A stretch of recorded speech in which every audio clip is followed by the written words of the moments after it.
dali sa trabaho. Yung kasama ko, lintik na yun.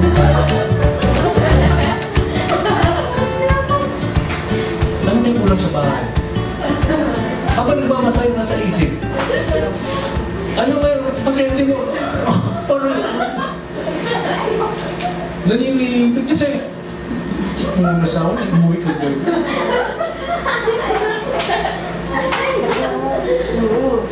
To make you sane, dapat matuto kayong i-balance yung buhay, ba? Ano problema sa bahay mo dali sa work?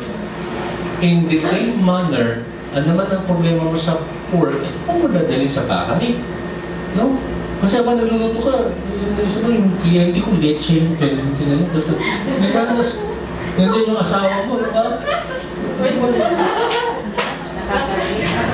Ang likat eh. Parang guilty.